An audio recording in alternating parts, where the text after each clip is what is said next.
माननीय उपाध्यक्ष महोदय, आज का ये दिन मैं वास्तव में समझता हूँ कि एक ऐतिहासिक दिन है, जिस दिन हमने बहुत ऐसी चीज़ें की हैं जिनका लोकतांत्रिक व्यवस्थाओं में बड़ा महत्व है। जैसे अब ये जो महिलाओं के नाते से हमने जो बिल पारित किया है, इसको एक्ट बनाया है। वैसे तो पहले भी 33% का ये एक रिजर्वेशन पहले था, और उस 33 के रिजर्वेशन में वास्तव में जो संख्या जाके बनती थी, चाहे वो पंचायतों में थी अथवा पंचायत समिति और जिला परिषद, उसमें 41% से 43% तक हो जाती थी, क्योंकि उसका जो फार्मूला है वो हर गांव का अलग अलग बना करके संख्या उसमें बढ़ती थी। कुछ जनरल सीटों पर भी महिलाएं आकर के चुनाव लड़ती थी, वो भी संख्या बढ़ती थी। अब उसी में और आगे बढ़ने के लिए जब ये आया कि महिलाओं की वास्तव में जो संख्या समाज की आधी संख्या है, तो कम से कम आधी संख्या तक पहुंचा जाए। ध्यान आया कि अगर रिजर्वेशन करते हैं तो फिर ये आधी से 60 और 65% तक भी जा सकता है। तो इसलिए एक प्रयोग किया है हमने ये, और ये अपने ही प्रदेश में प्रयोग किया है कि 50% भागीदारी की है। कहीं ऐसा ना हो कि हम समानता लाने के चक्कर में और दूसरी तरफ लिंग की असमानता की तरफ चले जाएं, और फिर वो असमानता हो जाए तो कल को पुरुष कहेंगे हमारी भी रिजर्वेशन करो।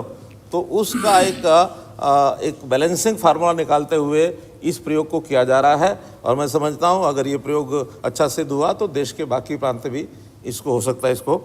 अडॉप्ट करेंगे। ऐसे ही जब पिछड़ा वर्ग के समाज में हम सोचते हैं तो उसमें भी दो हिस्से हैं उसके, पिछड़ा वर्ग का और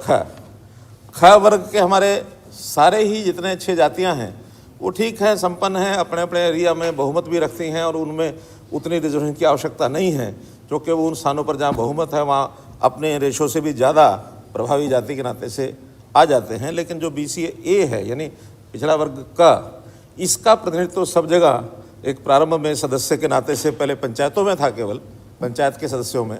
अब उसको हमने जिला परिषद के सदस्य और पंचायत समिति के सदस्य ये उसमें किया है, और जो पंचायतों को सरपंच भी हम ज़्यादा अधिकार दे रहे हैं, उसके लिए भी जो पंचायती राज अधिनियम में हमने कुछ संशोधन किया है, उसमें पंचायत को किस प्रकार से अधिकार ज़्यादा मिले।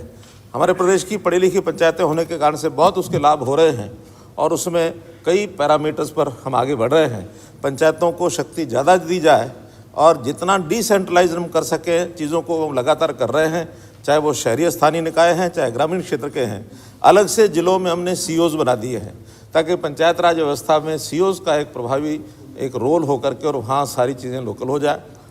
ऐसे ही शहरी में भी हमने DMCs, डिस्ट्रिक्ट म्यूनसिपल कमिश्नर्स, ये अलग से व्यवस्था खड़ी की है, ताकि हम इस व्यवस्था को लोकतांत्रिक तरीके से और प्रभावी बना सकें हैं।